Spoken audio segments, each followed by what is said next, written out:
बरसाती नाला है, दोनों तरफ से नाली बंद है न तो। इधर मुआवजे का जो बिल आते हैं ना तो वो तो इलाके पर तकसीम होते हैं। तो गैस के बिल जो है कोई किसी को बस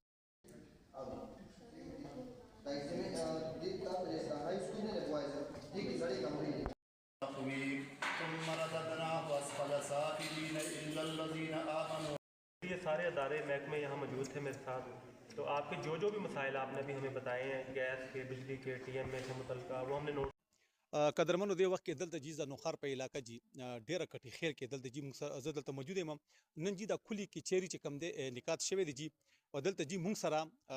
تاج الملک صاحب د امن جرګې چیرمن هم دی خبر به جی ورته کوو چې زیاتره په د کلی کې چيري کې سو وجوهات وي سو پکې ایشو وي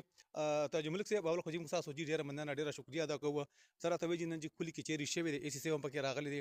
نور جی مختلف ډپارټمنټ خلک هم پکې راغلي وي زیاتره پکې جی ایشو بسم الله الرحمن الرحیم. ډیره مهرباني سرفراز صاحب او د AC صاحب ډیره مهرباني چې موږ ته ټایم راکو او د موږ د VC ډیرکټ خیل تراغو او ډیره خسته خبرې ترې وشي د موږ د کلی چې کوم مین مسله د کوم مین ایشو په هغه باندې ډسکسینګ ایشو باقاعده ای په خنه ټس واغشتل مین چې کوم مسله وټوله کې د ګیس د بجلی او د امن او امان مسلې وي نو په دې باندې خلکو سره ډېر ډسکسینګ وکړو د AC صاحب ډېره خبره واورېده او ان شاء الله فوراً په دې باندې اقدام کیږي بل د خور څه کوم مسله وه د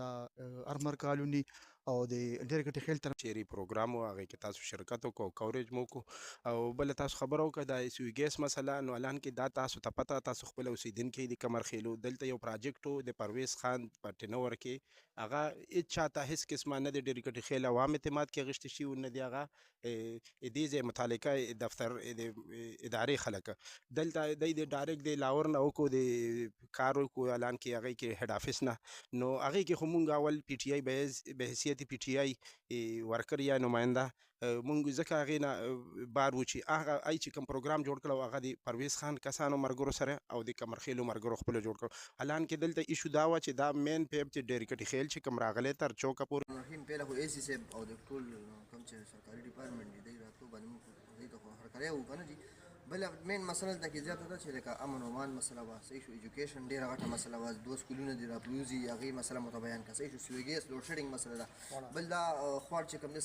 صفایي وغیره مسله وه د TMA خوړ په ډېر وخت نه دغه شی یاره دې کې مونږ سټیزن پورټل باندې کمپلین کړو سره تعارف ته دی ونه کو جی ایاز خان تعلق جی د نوشهره حکیم آباد ډیره کټي خیلو سره دی او تعلق جی PTI سره دی PTI جی صدر دی جی او بل جی موږ سره چې کوم دی تاج الملک صاحب جی ماشاءالله جی او سیاسي او سماجی شخصیت هم دی او د دې تعلق جی پاکستان مسلم لیگ نون سره دی جی بهرحال جی په دې کلی کې چیرې کې ډېر خسته خبرو کې جی زیشان چې کوم دی نه جی هغه هم جی کوسلر دی د په کلی کې چیرې کې جی ماشاءالله مختلف په ایشو باندې خبرې وشوې جی په قبضه مافیا باندې خبرې وشوې په ګیس باندې خبرې وکړې شوې په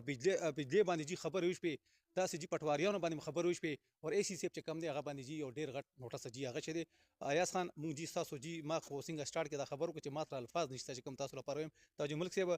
دا هم جی موږ لپاره یو ډېر فخر خبره ده که تاسو د امن جرګې جی تاسو چیرمن یې او تاسو ماشاءالله ډېرې ښکلې فیصلې کوئ او نن چې کوم تاسو په دې کلي کې چیرې کې کوم تاسو شرکت کړی تاسو کوم خبرې کړې دي زه هم چې زه تاسو ته خراج تحسین پیش کوم جی ډېره جی مهرباني خوشحاله اوسئ جی